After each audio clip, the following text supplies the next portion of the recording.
Hi everyone, it's Amy back in the sewing room, and today we're talking about the new Simplicity collection, which features 5 reissued Gunne Sax sewing patterns from the 1970s and 1980s. Before we dive in, just make sure to subscribe if you love sewing videos, because I share designer pattern pics, easy to follow tutorials and lots more. Now, if you're not familiar with Gunne Sax, this brand is an iconic American company which is famous for its romantic cottagecore aesthetic. So in 1974, thanks to the popular TV show Little House on the Prairie, based on the 1930s book series, the quaint prairie dress went mainstream. We're not talking just for the little girls, but also for women who fell in love with lace and ruffles and calico prints.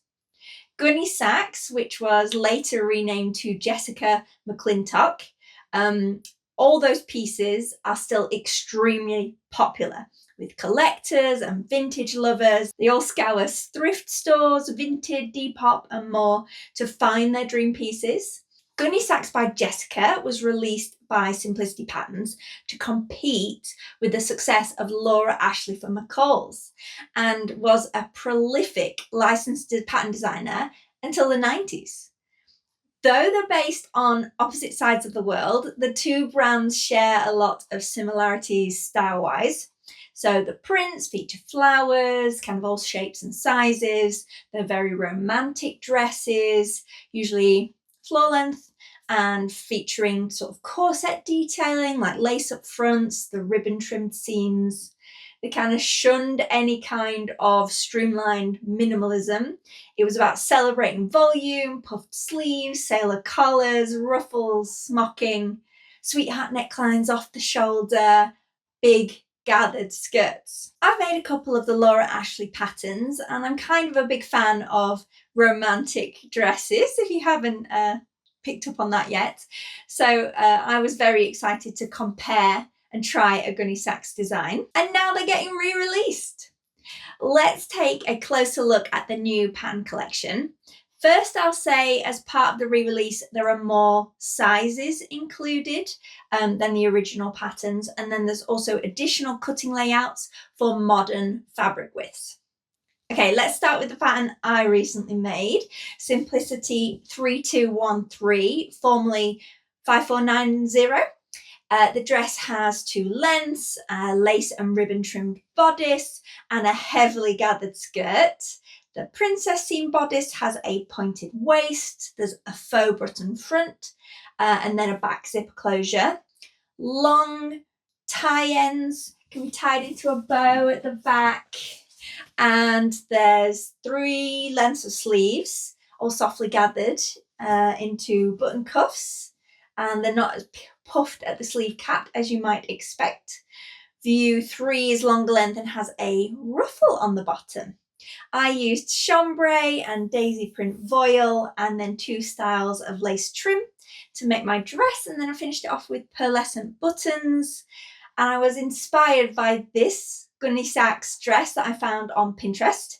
I think it's a bit of a stiffer denim, but I love the combination of the sheer white sleeves with the rich blue. For the sew along, I talk through attaching all the trims, plus the interesting construction techniques used for this dress. Give it a watch and let me know what you think. The one I want to make next is S3212, which they're calling a 2-piece dress sewing pattern. This was 8728 originally on its first release, and the ruffled top and skirt features a mixture of fabrics, coordinating fabrics, bands and ribbon trim. It's like my dream flouncy top, with button closure, necktie, bust ruffle. The elbow length sleeves are gathered into both the armhole and the sleeve bands for extra volume. There's so much possibility for playing with fabric prints or making it in a single fabric for a totally different look. The skirt is also a great piece. It's got the back zipper and waistband, there's pockets in the side seams, and that double ruffle hem with contrast bands above. Oh, you could have a lot of fun playing with mixing fabrics for that. Are you with me? Who else is making this one? S3214, which was previously 5491, is a multi-pack, and it's got a skirt, blouse and a little quilted jacket. The classic kind of flared skirt has a back zipper and button waistband. There are pockets at the side seams. We always need pockets. And then you finish it off with ruffle lace, trim details and ribbon. The short fitted jacket says it's unlined, but that's because quilted fabric is finished on both sides, so you don't really need to line it. You just need to finish your seams inside, and then you use either self-quilted or pre-quilted fabric. And the instructions have all the steps for quilting fabric and making large amounts of bias binding included. Brilliant. And that jacket has princess seaming, long setting sleeves, stand collar, cool yoke. And then they recommend binding all the seams with a contrast fabric. Plus you get to add ribbons and trims on top too. The blouse is button front and has that similar stand collar. It's got princess seams to fit it. It's a lot of princess seams in, in Gunne Sax.